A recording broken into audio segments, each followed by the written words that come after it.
A new way to earn 10x on Sapphire Reserve, the aftermath of the Hyatt devaluation, including getting overcharged and a big points and miles mistake everybody makes. All that coming up right now on MTM Travel. And the freedom. Don't sell it short. You don't have to pay $900 to get 10x.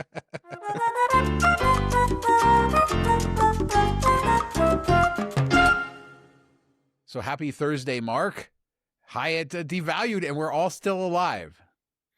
Somehow we made it through, but yeah, no, it's been interesting to see. There was a thread posted in MTM Diamond of like, hey, did everybody check their stuff? What went up? What went down? And I think it's been a little bit less bloody than people expected. It didn't come in and they didn't shock the world, and I've kind of expected that. There's definitely some that shifted up quite a bit, but there's quite a few hotels that dropped a little bit in price. We're only talking like 1,000 or 2,000 points a night for most of them, but there were some that went up 15 or 20, but I would say the majority kind of stayed in the same realm. Yeah, I saw some theorizing that this will get worse over time. I do sort of think that way, that maybe they already had these things mapped out for these dates, and as they release more calendar dates, we'll get more of those wild swings. I priced out my stays for next week. One went up by 7,000 points. One went down by 8,000 points. I couldn't say that. So there you go. It's really just mapping to the new values that they put on this crazy new award chart of theirs. Oh, guys, you don't even know. That took like a good 5 minutes to get. It's getting cut out anyway, Mark. But no, yeah, I think it's just they already had these set up with the hotels. I don't think it's that easy. And we're going to talk in a minute how they're having glitches and errors.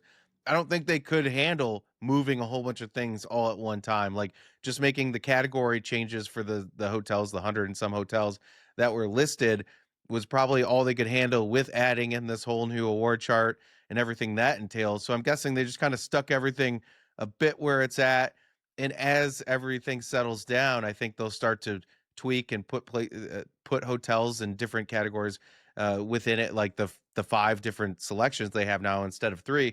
So I think as the calendar progresses and they are rolling out the new choices, that's when you'll really see it. If you're booking like a year out, let's say in 2 months, you start to look for May of next year, June of next year, something like that. I think you'll notice a stark contrast compared to what we're seeing right now. Yeah, I hate to say it, but I do agree. I think that it's probably going to be uglier, and it was a nice surprise for a lot of people. And we saw a lot of data points, as you said, in Diamond. So it wasn't just, oh, my 2 stays. A lot of people had stays go down slightly, and then there was some crazy ones. And one of the more interesting things I saw in that thread was Japan, right? Just Japan got murdered. We knew this was happening, but things like, Park Hyatt Kyoto, 75,000 points a night. Yeah, it seemed like everything in Japan. One person, I think they're doing like a long trip in Japan. It was like this one up 20K, this one up 25K, this one up 15K. It was basically like everything shifted in Japan. Hey, that's where your Hilton free night certs are supposed to be used now. And I think somebody commented that Hilton actually offers pretty good value in Japan. So Hyatt is no longer the number one for Japan, I don't think, for most people. Yeah, one that stood out for me was the Hyatt Place Kyoto. I stayed there a few years ago. I wrote an article saying it was the best Hyatt place in the world, a category 1. I paid 5,000 points a night. And in that thread, that person said it was going from 9 to 15 for their stays. So tripling in just a few years.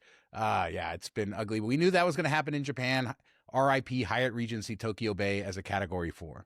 Yeah, and we talked about this when they had that 5 free night cert credit card offer, and I wrote like, hey, these are going to be worth gold pretty soon. Jump on it while you can. And our buddy Vikram had used 2 of his certs, and it was like 25K. It booked into a 25K a night hotel room at the new pricing, which is just kind of insane to think about. One, that same hotel would have been only 15K not too long ago, but now that they work that high, and people have been bartering these, you can transfer them very easily, so people sell them or gift them away, things like that, and you can't get points for them anymore when they expire because of that. So I think no one's going to be offering these up anytime soon now. Yeah, but it's like, okay, let's just raise the prices and then they're worth more, in theory. But is that really the case? It's called inflation. You're actually getting less hotel probably, The right? opposite of inflation, deflation. Yeah. I don't know. Well, you're getting less hotel with those certs, right, than you were a few years ago, Yeah. because there's a lot of hotels that they don't cover, even if there's still some that go up to 25K. Yeah, I think that's the real point. Like, yes, in theory, the points, the value you can get out of them for the cash stay or the point stay is more, but you have access to a lot less. So they've just deteriorated their value so far beyond what they have increased in the strength that they can do on the top end, because think about just in the US how many valued properties that we love to go to, like the Hyatt Regency Chesapeake Bay, the one in Clearwater. These were all category fours for a long time, and people were like, "Oh, this is where I go burn mine. I love it."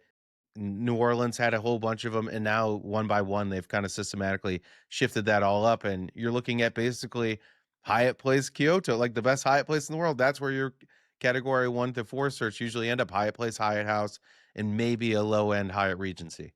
Yeah, RIP all those like what Coconut Point or Coconut Grove down in Florida. Oh man, that was so nice. I got that the last year before they brought it to a category 5. It's been ugly, but as you said, a lot of people had some mistakes, right? They were booking at the last minute. I want to say first off, Hyatt, I mean, everybody was rushing to do it. Their website was a mess the night before. I kept getting error messages, slow searches.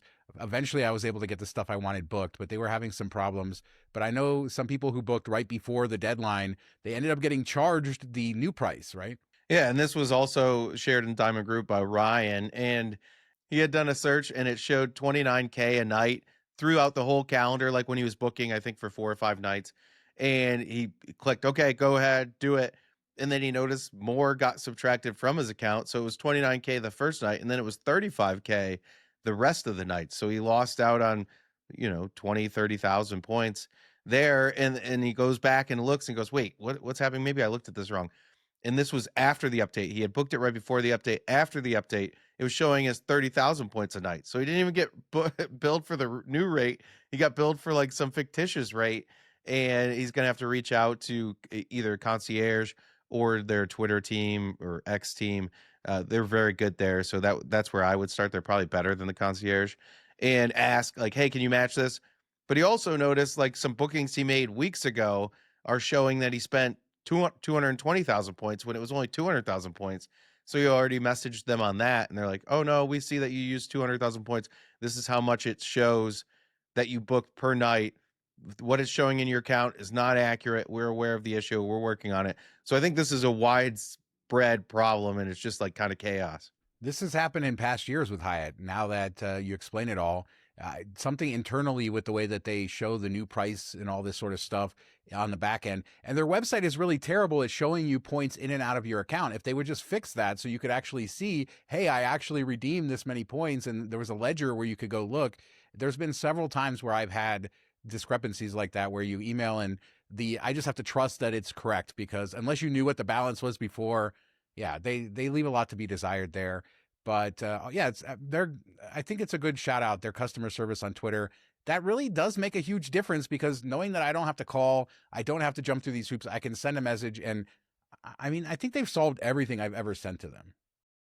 Yeah, they're usually like right on top of it. You don't have to wait like all day or hours. It's typically in like 15 minutes, and that's when you really know that it's a good crew. And you even get responded from different people in the same thread, taking different parts of it and all of that. So they move really quickly through it. And I think this is an issue with like suite upgrade rewards. If I remember right, I booked a hotel and then the category had gone up, and I was like, "Hey, I want a suite opened up. I want to use my upgrade award," and they have to like cancel and rebook it, but they took more points to rebook it because it had gone up. So I had to reach out. I had to pay attention, and I had to reach out and say, "Hey, wait, I had this booked at 12K. You took 15K a night or whatever it is, and that's not right. I need my points back." And they did refund those points. But it's kind of sad that we need to pay that close attention. I don't feel like that's a thing with other hotels. The price is kind of the price, and you don't have to worry about all these shifting things all the time.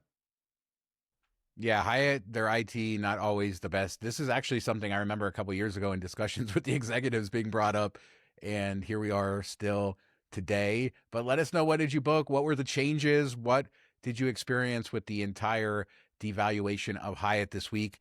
Leave a comment down below. You watch us on YouTube, listen to us on podcasts, come meet us in Detroit.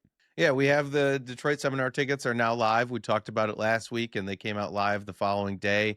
We have about 15 slots still available, so not a ton of space left if you're interested in joining us. It's going to be a fun weekend. We're going to ride some pedal pubs Friday night, have an icebreaker. All the drinks will be included on the pedal pubs.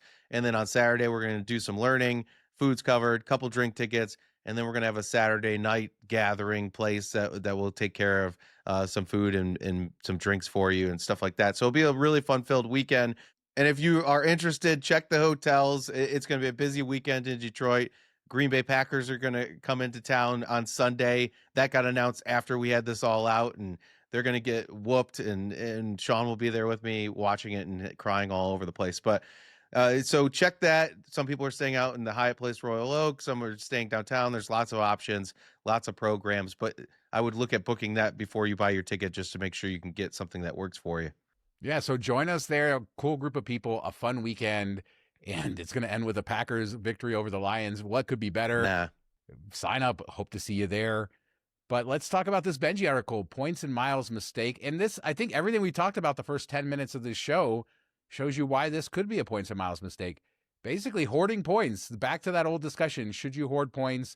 The value, the comfort that it gives you to have that fat balance versus the experience that you get by actually using it. And then the reality that when you have that nice balance of points, it's only getting less valuable over time. See Hyatt example above. Yeah, and I think this is big in the transferable currencies where you can cash them out. That's kind of the debate here. And I have this eternal debate myself. I usually cash out my wife's points. I keep my points for travel. I have a decent balance of membership rewards that have been sitting there. I haven't really used them. They're best for international flights. They don't offer a lot of value domestically for the most part, especially as partner awards domestically have dried up throughout the system. So they're just kind of like chill there. And I think of them as like a savings account. Like if there was an emergency or some type of unexpected bill, that's the break in case of emergency glass I would hit first. I would cash out those points versus touching our savings because I can replenish points easier than probably replenishing money, even though they're similar to the same thing. That's the way I think of it. So I keep this balance there, but I'm thinking, all right, what if I had cashed that out 2 years ago and just invested it or let it sit in a 4% savings account? How much more would that be worth? $10,000 earning 4%. That's going to bring a decent little chunk of money. And then I started thinking about your Citi ThankYou points balance, Shawn. Yeah, that's what I was going to talk about. There's a couple ways to go with this. I don't think you're going to argue that. Well, first off, you could invest in the market over 2 years and lose money. You would definitely wouldn't have over the last 2 years. I don't think, if depending on when I guess you put the money in. So there is that opportunity cost there. I think the ThankYou point example is a good one because in the last year, I kind of just sat on these ThankYou points. As you point out, I could have cashed them in at any point if I needed the cash, but they added American. They had that Accor deal, and I end up with some nice balances in programs that I'm using. And American, I just transfer as needed, but I've used that quite a bit, so it actually has come in handy. So I don't know, but I also did. I sat on some American Express. I have cashed out a ton of American Express rewards points. I will say that. How many times over the years, people that have listened since the beginning, how many times have you talked about your Citi balance? It's been big for what, 2018, 2019? It's not big anymore. So let's actually talk about this. I've been in there this week. Big. Was it, when did you really, like when we were really doing the reselling business that you're racking up this on the 3X Citi card and all of that? What, are we talking 2018, 2019, somewhere in there? Oh, no. I mean, that went all the way to 2022, 2023 that I was still buying stuff, but definitely 2020, 2021 were probably the biggest years just with all the craziness going on. Okay. So before we got on here, I was like, all right, let's say 1,000,000 points, cash it out, $10,000 at 1 cent a piece. What would that be worth? If you just invested in S&P, and I did it from, I think, May of 2021, it'd be like $17,000 or $18,000. Now, if you go back a couple of years, it starts to get up to $24,000, $25,000. And I think at that point, it's like, am I going to get that kind of value out of these points? Yes, if you fly business international, then you will. But I think on a everyday basis, you're probably shooting for like 1.5, 1.7 cents, somewhere in that range. So we're talking 15,000, 17,000. So that's when it gets interesting. Like the longer you hold these balances, the more detriment it is to you if you invest it or you look at the time value of money, things like that. And that's where I kind of, okay, maybe you hoard for a year or two, and if you don't use for a year or two, then you start looking at other options. Yeah, I don't disagree. I most of my points were from that era a couple years ago, not from the 2018. I was burning them as I went. I spent a ton of them on travel and stuff like that, burned them through the portals, and then I stopped sort of using them. I say, Mark, here I go. I get to gloat because I just redeemed. I just redeemed 57,500 American miles times three for flights that were $4,400 in cash times three. So there you go. I got all my value in this one flight coming up from Morocco. Value. I'm doing air quotations because we all know like the prices I of knew tickets this was for going to happen. I knew we were going to get American transfers. I knew I was going to find a Saver Award yeah, yeah. 57,500. I knew the cash price was going to be. In fact, I just accidentally saw the cash price. I don't usually actually look at it, but I was on the Royal Air Morocco. I booked this 57,500. I'll talk more about that next week, but I accidentally forgot to hit the mileage thing, and then it came up with the cash price, and then I screenshotted it so I could show it when we talk about it. Yeah, I'm not going to argue with you that I probably would have been better off, or at least equally as good, putting that money to some other use. Yeah, I think that's the debate, and part of it is what are your travel plans over the next year or two? Do you have a family? Do you travel individually a lot? That definitely changes burn rates. And then you have to think like, okay, how quickly can I replenish this? And this was something that I did during COVID because I was like, we had all these cancellations, miles and points stacking up in the hotel and airline stuff. So I took all my transferable currencies and cashed them out that year knowing that I wasn't going to be doing a lot of travel over the next year, and that would give me time to replenish them. So I think that's all. Just sit down and have this conversation. I think that's Benji's point. Well, maybe Benji's like always cash it out all the time. I don't care what you say, but we're going to take Benji's point and back it off a bit to like have a serious conversation with yourself and look at your plans, look at your burn rate, look at your earn rate, and say, okay, do I need to hoard this or should I be doing something else with these? And can I earn a million more points, and then that's more cash in the bank? I mean, that's the way some people look at it. It's like, if I cash these in, then I'm going to go earn more, and then there's more value there, as opposed to me on the ThankYou points where I just stopped earning them and I was just sitting on them. Now, I should say, like, I have cash in Amex. Chase, I pretty much used them all for Hyatt over the years, but I am not just sitting on millions of points in all the currencies. That was the one I sort of like, I don't know what I was holding out hope for, Mark. I don't quite know. I knew Well, something was going to be there. I know you used to use them a lot, portal for in the travel portal for experiences and stuff like that at 1.25 cents, and that was really kind of a fun way to go through them. And then when they dropped that down to 1 cent, it was like, what's the point here? I could just cash them out. And I don't even understand why Citi did that. Like 1.25 cents is not out of this realm. Chase did the same thing with dropping their portal rates, except for their weird if they decide to give you 2 cents or whatever. But like these are travel portals that they're getting a kickback on all commission. They're earning commissions on these bookings and they're paying for it with their own points. Like you have to be making enough where you're giving an extra 25% per point is worth it to you. I would think like it just doesn't make sense to me. Yeah, the value of the Citi points has gone down. I mean, does anybody else remember the AA flights at 1.5 cents each? Oh my God. 1.6. 1.6, Don't yes. Oh my God, that was so good. Prestige. Yes, that was so good. I did the mileage rundown. There were so many good flights then. So anyway, all that to say, my balance is now less than 500,000. So I Oh think that's boy. pretty. Let's get out our Yeah, violins. Here we go. Playing it's it. going down with a ThankYou. I mean, that's going to be American Airlines miles. I find that their deals are pretty good, and then I transfer. Of course, I still have all those Accor points I have to think about. But yeah, Benji, I think the one thing when you're reading his articles, and he always brings this really interesting perspective, is he does earn a lot of points, and he's really motivated to do that, and that is sort of his perspective that he's bringing. Yeah, and I do agree with him that when you see zeros in your balances, it does you start a fire in your belly to get out there. Like there's days you feel like being lazy if you I got a million points. Like, do I really need to go chase this down? And maybe that's not the healthiest thing when you're like, I'm exhausted, but I gotta go earn some more points. I gotta go do this, or I gotta sign up for that, or I gotta read this. And you just want to take a break. So you have to know yourself too. Maybe you take a couple months where you're like, I'm gonna take a break, I'm gonna be fat and sassy.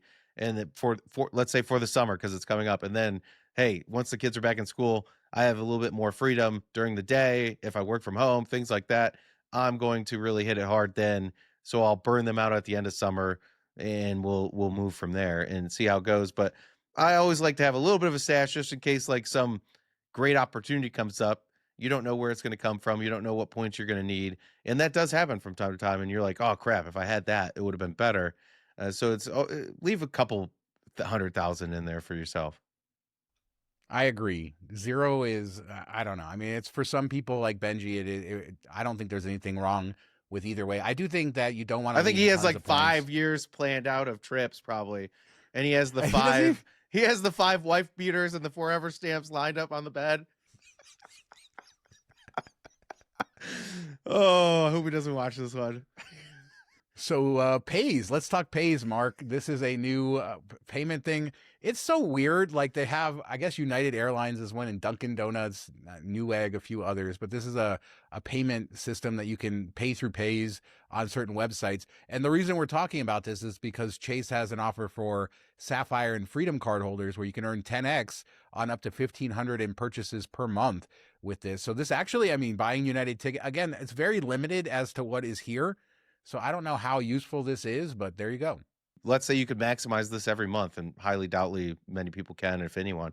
But if you could, that's 15,000 ultimate rewards every single month, which is kind of crazy when you think about it. And that's a great promo. And then that stacks with Rove, and they kind of did a play on it where they put Chase in the headline of the promotion, like Chase your Rove miles, because they have where you can earn up to 10x through select vendors and storefronts and all that stuff over the weekend, and a couple of them, several of them work with Paze. So you could double stack those. You could earn like 19x, 20x, 15x, whatever it is, with these 2 promos together this weekend. So I would check that out for sure. The one dangerous vendor on there is Sephora. If you have a wife who, if you have Sephora, a little or a 12-year-old, yeah, but 10x baby, you're earning 10x back. No, I'm kind of upset because she just burned her Sephora gift card at the store, and I would have been like, hey, never mind. You hold on to that gift card. We're paying online. Pick out your stuff. Let's go. It's okay. I'm sure she'll be happy if you buy her something else. You can always go on top. Pick out your birthday presents now for November. Here you go. So let us know what you guys think about anything we talked about today. What is your post-Hyatt devaluation experience? What numbers go up, down? Did you rebook anything? Balances at 0? Pays 10x, everything else we talked about. Leave a comment. We do 2 shows a week, Tuesdays and Thursdays, and we'll be back in a couple days with another show. We also do 3 shows a week over on Vegas, so check that out as well. Thanks for watching. Talk to you next time. Sorry, Benjy. Love you. Have a good weekend, everybody.